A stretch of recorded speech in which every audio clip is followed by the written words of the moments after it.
করছে, এসএইচজি গ্রুপকে দিয়ে সপ্তাহে আমরা একদিন বা দুদিন আলাদা করে আমরা সেদ্ধ ডিম বাচ্চাদেরকে বিতরণ করব। ইস্কনের খাওয়ারে তারা তাদের সাত্বিকতা রেখে খাওয়ার সরবরাহ করবে। এটা উড়িষ্যাতে আছে, ওটা ভারতবর্ষের বহু জায়গায় ইস্কন তারা মিড ডে মিল সরবরাহ করে। আমরা ইতিমধ্যে 22টা শহরে তারা দিচ্ছে ভারতবর্ষের, সেটাকে আমরা গ্রহণ করেছি। আর তার সঙ্গে আমরা বয়েল এগ উড়িষ্যার সময় শিক্ষা দপ্তর, শিক্ষামন্ত্রী এবং আমার উপস্থিতিতে এটা কলকাতায় লঞ্চিং হচ্ছে। দাদা বাংলা শেষ করে নিক, বাংলা শেষ করে নিক, হিন্দি আমি লাস্টে বলি। বাংলা মে আচ্ছা স্যার, আপনি বলেছেন যে রেজিডেন্সিয়াল স্কুল হবে সরকারি, কত হবে আর কোন জেলাতে হবে স্যার?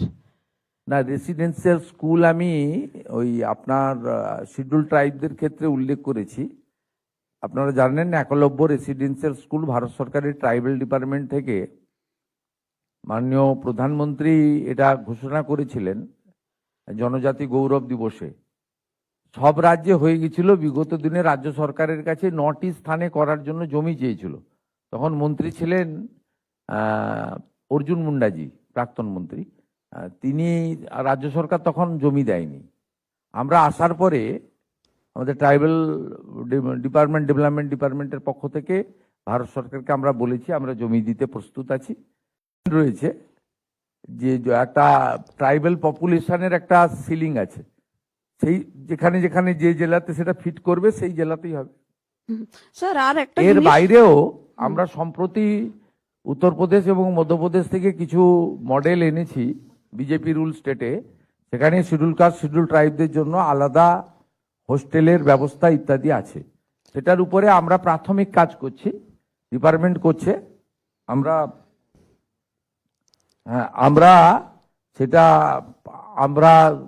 সেখানেও হোস্টেলের ব্যবস্থা করব। আর দীর্ঘদিন ধরে পেন্ডিং ছিল নবোদয় বিদ্যালয়। আমরা আসার পরে 5 জায়গায় জমি দিয়েছি, স্যাংশন হয়েছে। মালদা, সাউথ 24 পরগনা, পূর্ব বর্ধমান, ঝাড়গ্রাম এবং জলপাইগুড়ি। বাঁকুড়াকেও জমি দিলাম তো আমরা, বাঁকুড়াতেও এটা ট্রাইবাল ইউনিভার্সিটি।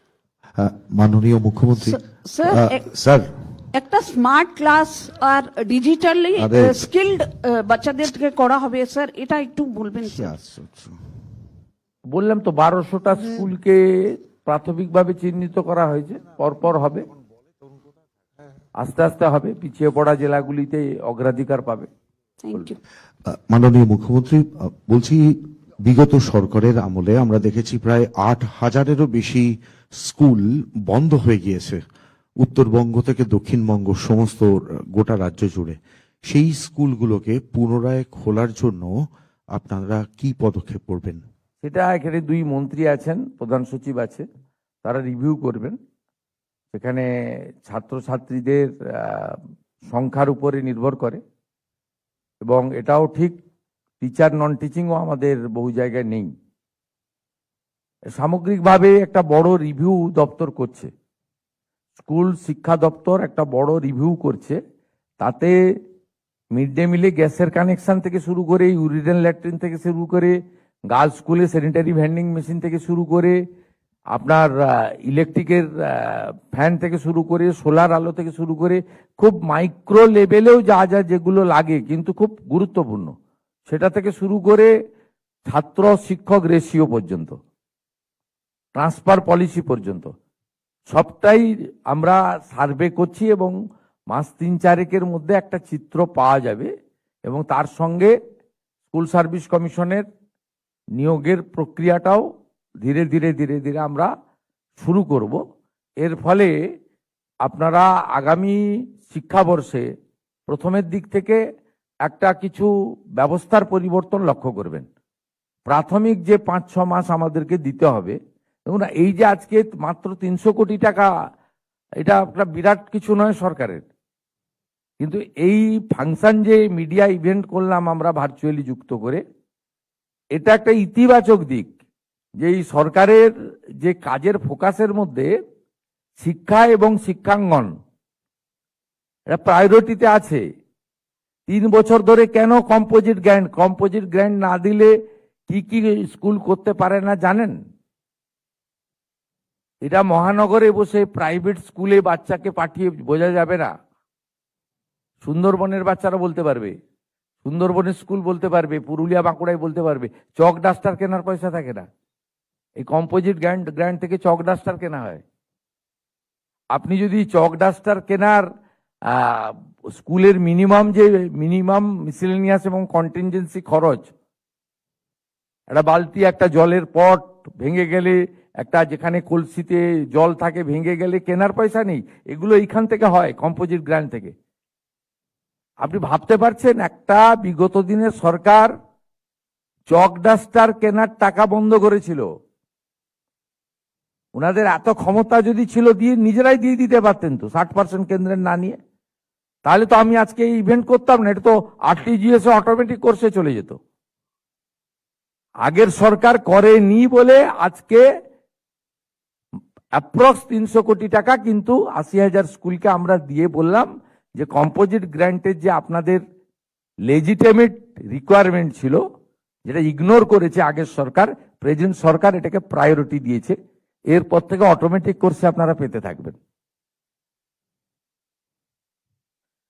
हिंदी में बोलिए, बोल के खत्म कीजिए। सर, जिस तरह से राज्य सरकार की ओर से आज जो कंपोजिट ग्रांट के लिए लगभग 8,000 से ऊपर स्कूल 2096 करोड़ 80,000 के लगभग और 2096 करोड़ रुपीस का जो अप्रॉक्स आप लोगों ने अमाउंट रिलीज किया है, इससे पहले की सरकार की, जिस तरह से आपने यही बात कहा है कि सरकार की ओर से कुछ स्टेप नहीं लिया गया था, कितना जरूरी है? क्योंकि प्राइमरी स्कूल का जो एजुकेशन सिस्टम है उसको देखते हुए और जो व्यवस्था है, जो सिस्टम है, उसको सुधार के लिए। नहीं, देखिए, एक एजुकेशन सिस्टम में बहुत सारा मुद्दा होता है, सिलेबस से लेकर मिड डे मील तक, ड्रॉप आउट से लेकर टीचर रिक्रूटमेंट तक, टीचर रिक्रूटमेंट से लेकर इंफ्रास्ट्रक्चर तक, इंफ्रास्ट्रक्चर से लेकर आपका स्पोर्ट्स ग्राउंड तक। एक एजुकेशन सिस्टम को पूरा करने के लिए बहुत सारा बिंदु है। पिछले सरकार खास करके गवर्नमेंट और गवर्नमेंट स्पॉन्सर्ड जो गवर्नमेंट एडेड स्कूल है, इसको सब मुद्दे में इग्नोर किया है, भेदभाव किया है और उसके ऊपर ध्यान नहीं दिया है। तुष्टीकरण, भ्रष्टाचार, out distribution of the toll, इसमें उन लोग का प्राथमिकता था। लेकिन वर्तमान सरकार का प्राथमिकता है एजुकेशन और हेल्थ, उसका साथ सरकारी एम्प्लॉयमेंट और इंडस्ट्रियल ग्रोथ, ये हमारी प्राथमिकता है। इसलिए हम लोग नेशनल एजुकेशन पॉलिसी को एक्सेप्ट कर लिया। पीएमसी के अंदर 800 स्कूल अप्रूव हुआ है। लाइब्रेरी, लैबोरेटरी से लेकर हर विद्यालय को स्मार्ट, मॉडर्न और उनका जो मूलभूत सुविधा है उसको देने के लिए हम लोग कोशिश शुरू किया है। आज एक छोटा राशि 300 करोड़, ज्यादा राशि नहीं है, 300 करोड़ से भी कम है, ये आज हम लोग आरटीजीएस करके हम लोग ट्रांसफर किया। इसलिए ट्रांसफर किया, पिछले 3 साल कंपोजिट ग्रांट पिछले सरकार ने नहीं दिया था। एक तो सेंट्रल गवर्नमेंट का साथ विरोध हुआ था, विरोध किया था, यूटिलाइजेशन सर्टिफिकेट नहीं दिया था। नेशनल एजुकेशन पॉलिसी सब स्टेट ने स्वीकार कर लिया। वो बीजेपी रूल स्टेट हो सकता है, नॉन बीजेपी रूल स्टेट हो सकता है। ओनली वेस्ट बंगाल, जिन्होंने आयुष्मान भारत को भी स्वीकार नहीं किया, पीएम क्रॉप इंश्योरेंस को भी स्वीकार नहीं किया, पीएम आवास को भी स्वीकार नहीं किया, प्रधानमंत्री सिंचाई योजना को स्वीकार नहीं किया, प्रधानमंत्री सूर्य घर को भी स्वीकार नहीं किया, उसका साथ साथ एनईपी को भी स्वीकार नहीं किया। ये सब पास्ट हो गया, पास्ट इज पास्ट। अभी नया तरीके से सरकार काम करेगा और ये कंपोजिट ग्रांट का बहुत ही जरूरी था। हर विद्यालय का day to day function, miscellaneous expenditure, contingency fund के लिए ये बहुत ही जरूरी था। इसलिए आज ये ट्रांसफर भी किया। और इस सरकार का आने वाला दिन में एडुकेशन के ऊपर क्या विजन है, कुछ बिंदु चीफ सेक्रेटरी रखा है, कुछ बात एजुकेशन मिनिस्टर ने किया है, मैं थोड़ा डिटेल्स में मैं बताया। सर आपने केंद्रीय विद्यालय को लेके भी कहा है कि लगभग नहीं, ये तो सर ज्यादा केंद्रीय विद्यालय को लेके भी कहा है कि 6 से ज्यादा केंद्रीय विद्यालय को जमीन दी गई है। इसके बारे में थोड़ा अगर बता दें सर, केंद्रीय विद्यालय को जो देखिए, पहले दिया केंद्रीय विद्यालय का जितना भी प्रपोजल पेंडिंग था सब जमीन हम लोग दे दिया है। और शेड्यूल ट्राइब को लिए जो नवोदय विद्यालय है उसको भी न्यू सैंक्शन हुआ है मालदा साउथ 24, पूर्व बर्धमान, झाड़ग्राम, जलपाईगुड़ी में। और एक ट्राइबल यूनिवर्सिटी भी हो रहा है झाड़ग्राम में। सब मिलके सब हमारी जो सेंट्रल गवर्नमेंट का जो इंस्टीट्यूशन बनना चाहिए था ये सब हम लोग कर रहा है और उसको जमीन दिया है। और साथ साथ हमारी आने वाला दिन में SC ST के लिए हम लोग सेपरेटली कुछ स्कीम बना रहा है। अब Vivekananda merit scholarship left front regime में था, पिछले सरकार बंद कर दिया था। इस बार हम लोग वो चालू किया, उसका जो सैंक्शन उसको ज्यादा किया हम लोग विवेकानंद मेरिट स्कॉलरशिप के लिए। और बाकी जो सपोर्ट देना चाहिए था वो सपोर्ट चलेगा। हमारा जो 4 डिपार्टमेंट से हमारी साइकिल डिस्ट्रीब्यूशन, उसका नाम हम लोग सारथी रखा है, उसको भी डिस्ट्रीब्यूशन चलेगा। और आने वाला 14 अगस्त हमारी जो कन्याश्री डे था वो दिवस मनाएगा, लेकिन उनका नाम होगा कन्या रत्न डे होगा, वो भी हम लोग करेगा। जो एडुकेशन के ऊपर छात्र छात्री विद्यार्थी के लेकर जो स्कीम होना चाहिए मैं हम लोग करूंगा। और बंगाल में जो प्रॉफिट मेकिंग इंस्टीट्यूशन है वो लोग को भी हम लोग प्रोत्साहित कर रहा है, जो हम लोग को थोड़ा स्कूल में भी, गांव का स्कूल में भी कुछ काम कीजिए। जैसे हमारी PDCL पश्चिम बंगाल सरकार का एक PSU है, उनका जो प्रॉफिट हुआ है वो 1000 गर्ल्स स्कूल में सैनिटरी वेंडिंग मशीन के लिए उन लोग प्रपोजल दिया है। वो स्कूल एजुकेशन डिपार्टमेंट लिस्ट भेजेगा, उसमें 1000 स्कूल में वो लोग करना चाहता है। ये बहुत ही जरूरी है। बजट में भी जो कॉलेज ड्रॉप आउट हमारी बहन है, बेटी है, विद्यार्थी, उसको लिए हम लोग प्रावधान रखा है बजट में, आप लोग देखा है। इसलिए सब मिलके सरकार का आने वाला दिन में सरकारी एजुकेशन सिस्टम एकदम प्राइमरी से लेकर यूनिवर्सिटी तक, हमारी वोकेशनल इंस्टीट्यूशन से लेकर मेडिकल इंस्टीट्यूशन तक सब मिला के हमारी एजुकेशन के ऊपर ज्यादा फोकस रहेगा। काल हम लोग यहाँ हमारी 100 जो नीट में टॉपर हुआ है, जो डॉक्टर बनने वाला है, उनको हम लोग यहाँ फेलिसिट किया, उसको भी उत्साहित कर रहा हूँ। MBBS का भी जो हमारी वैकेंसी है उसको बढ़ा रहा हूँ।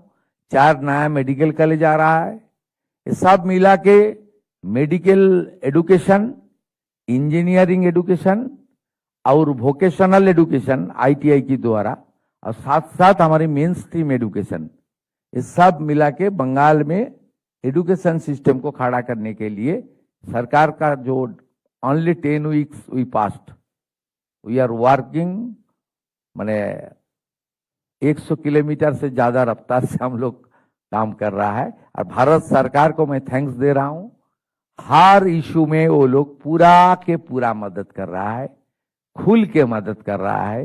ये जो रुपया आज हम लोग दिया है, ये 200 करोड़ भारत सरकार का है और 100 करोड़ हमारी है। इसलिए भारत सरकार को भी हम लोग दे रहा है। इस साल जो CS साहब ने बताया, कम से कम 4 से 5 हजार करोड़ रुपया बंगाल में एजुकेशन के ऊपर आएगा।